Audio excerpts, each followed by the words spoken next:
Hey, salut terriens, c'est Captain Max. De manière générale, je n'ai rien contre les zombies, mais ce n'est pas spécialement ma came non plus. Cependant, en tant que fan de l'univers de DC, la série DCZ, Deceased.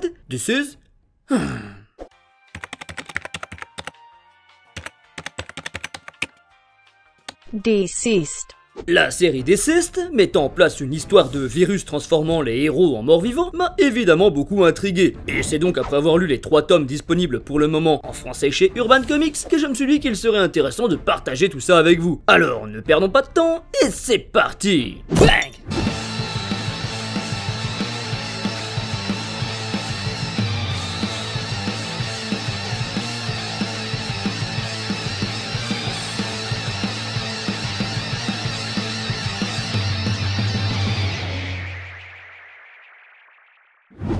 Scénariste de comics et de films d'origine australienne né en 1978, Tom Taylor commence sa carrière en 2009 avec son premier roman graphique du nom de The Example, dessiné alors par Colin Wilson, avec qui il travaillera par la suite sur du Star Wars. Car oui, c'est sur la guerre des étoiles, avec les séries Invasion, Blood Ties, Adventure, Darth Maul et compagnie, qu'il va réellement commencer à mettre un pied dans les grosses maisons d'édition. Mais c'est finalement en 2013 qu'il grimpe au sommet avec l'écriture de la série Injustice Gods Among Us, qui sert de préquel au jeu du même nom. Et je pense d'ailleurs que DC n'avait pas imaginé que la série aurait un tel succès, puisque cette dernière fut d'abord publiée en version numérique, puis imprimée en version papier quelques mois après. Et il faut l'avouer, Injustice c'est bon, très bon même, mais si oui, c'est du gros comics mainstream pour les fans de l'univers DC qui souhaitent voir une grosse bagarre entre leurs personnages préférés. Mais Tom Taylor a cependant réussi à maîtriser à la perfection l'univers et le lore de la maison de Superman. Ce qui est que très rarement le cas avec des séries de commandes habituelles qui ne font en général que le strict minimum, avec des histoires lues et relues et des héros aussi pâles que le visage du Joker. Fort de son succès, il est alors engagé pour travailler sur un nouveau concept, toujours dans un univers alternatif de chez DC, mais pour cette fois-ci, un projet autour des zombies. Et si l'idée de base ne vient pas de lui, il réussira, à mon humble avis, une fois de plus, à faire d'un travail de commande une véritable série culte. Et petit bonus, avant de passer sur les histoires de cette série, c'est Trevor Hershine qui s'occupera d'illustrer la série principale. C'est un dessinateur que j'aime beaucoup et qui a réalisé un travail de dingue chez Valiant Comics, notamment sur mon gros coup de cœur, qu'est Divinity. J'ai d'ailleurs réalisé une vidéo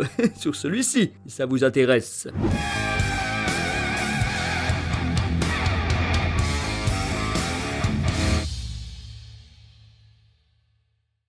L'histoire débute une semaine après l'invasion de Darkseid, alors que ce dernier se fait briser la mâchoire par le poing de Superman. Mais alors que l'on pense l'envahisseur hors d'état de nuire, et que celui-ci promet à Wonder Woman et son lasso de la vérité de ne plus revenir sur Terre, il s'échappe par un tunnel boom. Mais avant de partir, ce dernier lâche une dernière petite phrase qui fait trembler toute la Justice League.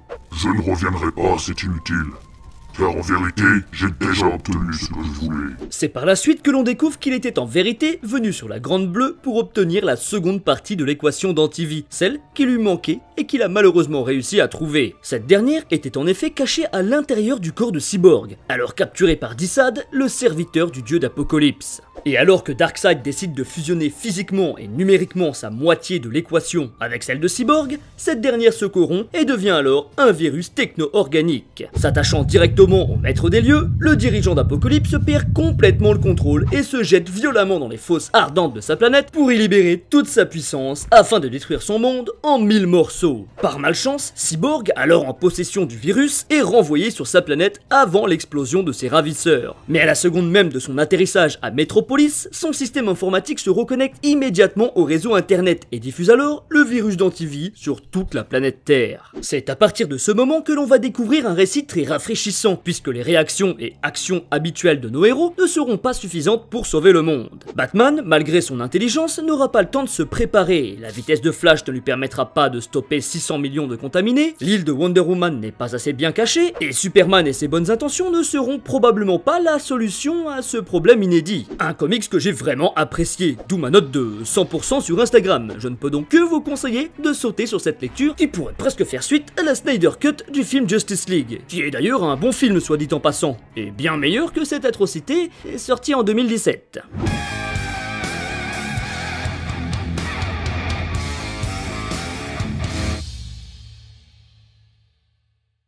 Ce second tome n'est pas véritablement une suite, puisqu'il se déroule en même temps que le premier, et si Deceased ne comportait déjà pas toutes les têtes d'affiche habituelles de l'univers d'ici, ici, on passe encore un niveau au-dessous du côté des protagonistes. On va principalement suivre, du côté des gentils, Jason Todd, alias Red Hood, la Batgirl Cassandra Cain et le commissaire Gordon qui vont rejoindre un orphelinat pour s'y cacher. Et du côté des vilains, Vandal Savage et son équipe constituée de Deathstroke et sa fille, le maître des miroirs, Bane, Grundy, Cheetah, le Creeper, Deadshot et compagnie. Ces derniers vont quant à eux se cacher dans la pyramide de Ball, un massif volcanique en plein océan australien. Oui, ça existe vraiment ce truc-là. Et je vous vois venir, mais non, ce n'est pas la crête de Godzilla qui dépasse de l'eau.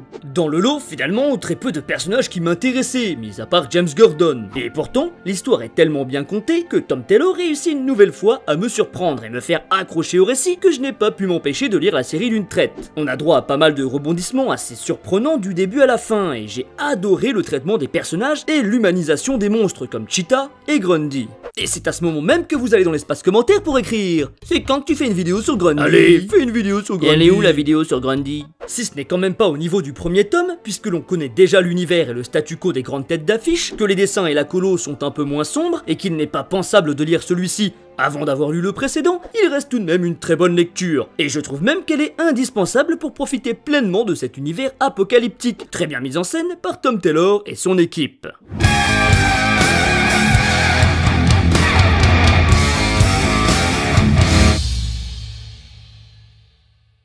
Bon, avant de parler de cette troisième série autour de Deceased, on va devoir parler d'une petite chose qui me tracasse un petit peu du côté de l'édition. Si en général les éditions d'Urban Comics sont toujours très propres, de bonne qualité, aussi bien du côté du papier que de la couverture cartonnée, j'ai ici un vrai souci avec ce tome. Puisque vous voyez cette magnifique couverture avec l'extraordinaire Swamp Thing, eh bien ça n'a aucun rapport avec le contenu, puisqu'il s'agit au final d'une couverture alternative pour la série Deceased Dead Planet, qui sortira en France en septembre sous le nom de Deceased 2. Du coup, en tant que grand fan du monstre des marais, je me suis senti un peu trahi par ce choix, car je m'attendais vraiment à le voir ici, alors qu'il est finalement totalement absent du récit. Pas même une brève apparition dans un coin, un arbre, non, rien du tout. Et ma déception va encore un peu plus loin, mais cette fois-ci pas à cause de l'édition, mais bel et bien de la série en elle-même. Du côté de l'histoire, elle se situe elle aussi pendant le Deceased premier du nom, mais publiée à la base en tant que format digital, on retrouve ici 15 issues un peu plus courtes qu'à l'accoutumée, écrites dans le feu de l'action pour continuer de vendre une série à grand succès,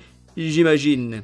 On retrouve alors une multitude d'artistes différents, avec évidemment pas mal de changements visuels entre chaque chapitre. On passe du dessin au style de comics mainstream à du cartoon en passant par du plus réaliste, ce qui amplifie le fait d'avoir un tome cousu à la va-vite avec le reste des bobines de fil du tiroir de mamie. Et on retrouve aussi ce côté décousu avec le récit qui passe d'un groupe de personnages à un autre très fréquemment. Mais fort heureusement, on a quand même droit à un fil rouge là, qui est prêt à exploser. L'histoire principale commence par nous tracer les péripéties du dictateur du pays du Kahndaq, le vilain du nom de Black Adam.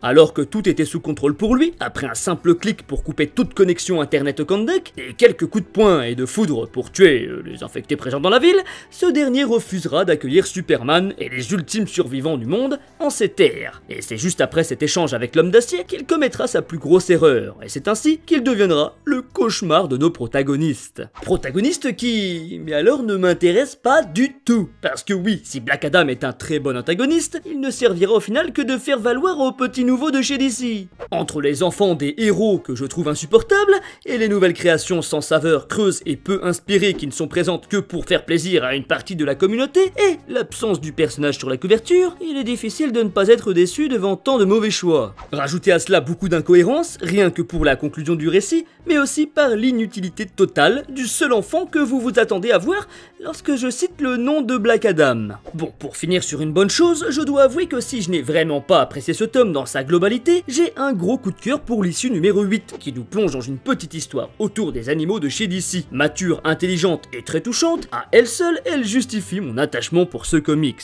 Du coup, si j'ai évidemment un peu de mal à vous conseiller ce troisième tome du nom de Up at the World's End, je ne peux que vous inciter fortement à vous prendre les 2 tomes précédents, qui sont pour moi des œuvres déjà cultes, un peu à la Batman White Knight, ou bien alors Superman Red Son et compagnie. Disponible en français dans de très belles éditions chez Urban, si vous êtes fan de comics, de l'univers DC ou même de zombies, vous ne pouvez pas passer à côté de Deceased.